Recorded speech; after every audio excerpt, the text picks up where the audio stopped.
manifesting is not about manifesting. Stick with me. The whole community, every teacher, book, coach, all of them, everything that's talking, including myself, everything that's talking about manifesting is actually only ever about one thing. It's not about getting stuff. It's not about how to get this or get that, because that is really what probably brought you into this information, is you found out that, oh, if you say this, do that, then you can manifest and have these things. You can get things. And that is the biggest misconception, is that you're getting stuff that you don't have. That is the biggest trap, is that you're getting something that you don't have, that you've never had, and you're like, you feel almost a little desperate because you think that if you do it right, you're going to get all kinds of stuff. The easiest, most simple, direct way to understand all of this manifesting stuff, all of it was only ever meant to bring you back to you are source. You are the one and only cause of your entire life. And I know you guys heard of that a bunch of times, but being source means that you never were without it. And that is like mind-boggling when you first hear it. You're like, well, what do you mean I don't have it? But I don't have it in my little fingers. What that means, that you are source, is whatever you want, you have it. If you can think it, if you can desire it, want it, imagine it, fantasize about it, that means that you have direct access to it without any middleman. And a middleman is a technique, a person, a job, a circumstance. There's no middleman between you and what you want, because the things that you want are trying to remind you that you already are those things, that you already have those things, and you are remembering that you are the source of it. That's it.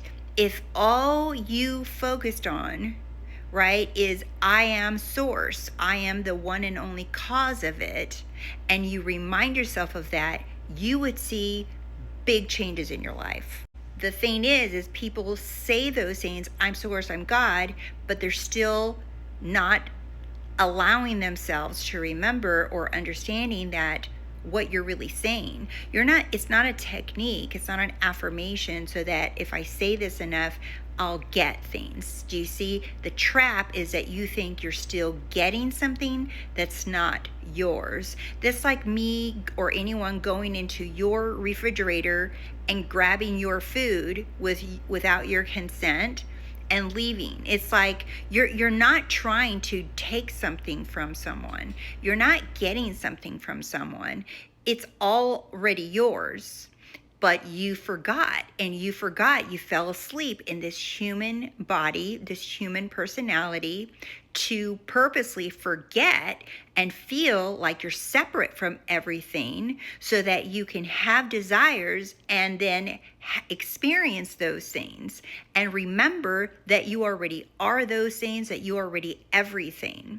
So the whole idea is why you feel like you're trying to get stuff, you're manifesting and you're using all these techniques and efforts to get something. That's the whole thing. It's like that's the whole drama that Neville Goddard, that all these different teachers talk about, right? The law of one, all of the spiritual teachers out there, they talk about like how we fell asleep in these human bodies, but that is the power, that is God fell asleep and is dreaming you as a personality, thinking itself as separate with its own little thoughts and feelings, little brain, and that you don't have anything.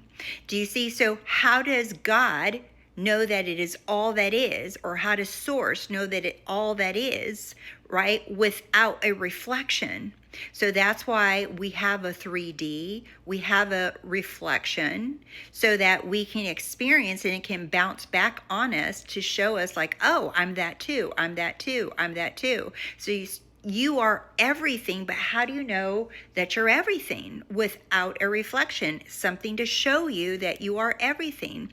And that is where a desire comes from, is a desire to know yourself, to see that reflection that you really are those things. So to sum this up super clean is, I am source. You are source. You are the cause of everything. You just forgot you're everything, and now you remember. So when you are wanting something, it's not that you don't have it. It's the way that you get to see that you are everything, that you are all that is. You are everything, that you're not lacking anything, nothing's missing from you. But when you're identified as this human body with thoughts and feelings in a brain, that's what you think you are, and that's what you try to control, and that's what you try to fix, and that's what you try to heal, and that's what you try to hold on to. You're thinking that that's all you've got is your brain. You're able to understand something logically with a brain. That's what you think that you're having to do. But remember, who you are is greater than your brain, greater than your body, greater than your feelings, greater than everything. You are above all of it. And that same God power that I'm talking about is in you, is in me, is in every single person. There's no difference. No one has more access to it, because there's only one power, one source, one God.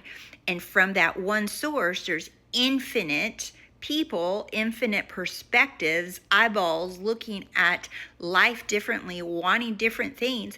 But it's that one source wanting to know, see, experience that it is everything, all that is. Otherwise, how is it, right? How do you know that you are all that is? So I am source. I am the one and only God. I am the only one creator of my reality. That is who you are. Your real name is I am.